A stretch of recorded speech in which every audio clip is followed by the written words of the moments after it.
It's 20 years next month since the Scottish Parliament came into being. Why doesn't the SNP celebrate those 2 decades by taking independence off the table and starting to use the many new powers that you have so you could change our schools, our hospitals, our roads and our railways? Because if you don't do it, then at the next election, a government and a party that comes in that will defend the national interest rather than basically pursuing the nationalists' interests will be elected. You're on warning.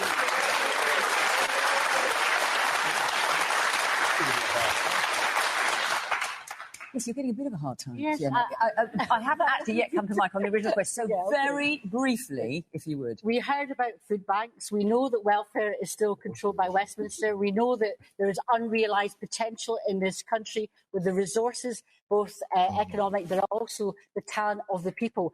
Other normal countries across the world, the size of Scotland, can and are independent. We can do this as well. And the point the lady said about the different unions, look at Ireland. Ireland is a member, an independent member of a union, yes, but a member of a union that treats everybody as equals. The problem with the union that we're in just now, Scotland is not being treated as an equal.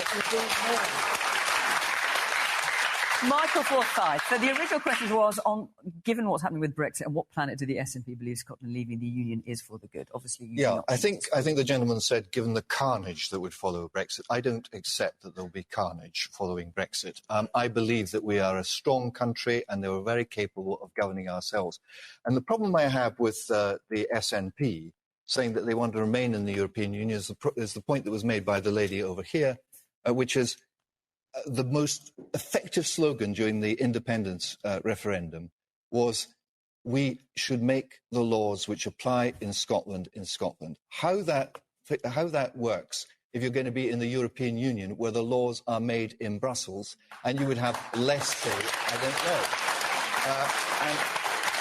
And just on the carnage point, you may recall that immediately after the referendum on our membership of the EU, the Treasury said unemployment would go up by 500,000. In fact, employment has gone up by 750,000. They said that interest rates would have to go up. In fact, interest rates were cut. But can I just say that the announcement by the Bank of England today about growth being forecast for the lowest in a decade, that's not going too well, is it? Yeah, well, I chair the Economic Affairs Committee, and we have the Governor of the Bank before us every year. In fact, he's coming next month. And I can tell you that of his forecasts, if he gets 2 out of 12 right, he'll be doing very well. Wrong. That's what it is. No. See. If you look back at his forecasts, they have been consistently wrong. And the one thing that you can forecast about economic forecasts is that they're probably not going to be right. So you think the Governor of the Bank of England is wrong in his current growth forecast that it will be the lowest UK growth for a decade? Well, he's just wrong. On past experience, he has been wrong consistently, yes. So, speaking of being wrong consistently, I was reading today the Vote Leave manifesto. I believe you're on the board of Vote Leave, the closest to the manifesto, and not once in there was the Irish border mentioned. Not once in there were the words customs union mentioned. All the problems that have come up with Brexit were not foreseen by you, well, the customs by your movement. Sorry, on the customs union. The words customs union are not in there. Well, of course they're not in there, because we were wanting to leave the European Union, which means leaving the customs union. You didn't have to mention that was part of what you were leaving. It's possible perhaps you hadn't heard of it at the time. Well, it's possible you haven't read... It's possible you haven't read... It's possible, Hugo, I'm surprised in your household, it's possible that you have not read the Conservative Party manifesto, which gives a commitment. Every single Tory MP was elected on a manifesto that said we will be leaving the customs union and we'll be leaving the single market. This was after the referendum. And that is what people voted for. And I did a number Why is the border not mentioned in there? Because it's not an issue.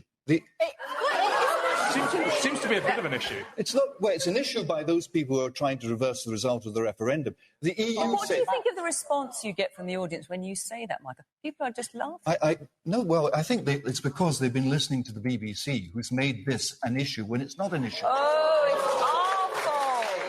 I mean, the EU... How could I have not realised it's the BBC's fault? Well, I can help you. The EU... I might pass on that. The EU have said they don't want a hard border. The Irish government have said they don't want a hard border. And the British government has said they don't want a hard border. So who exactly is going to put this hard border in place? Fiona Hislop.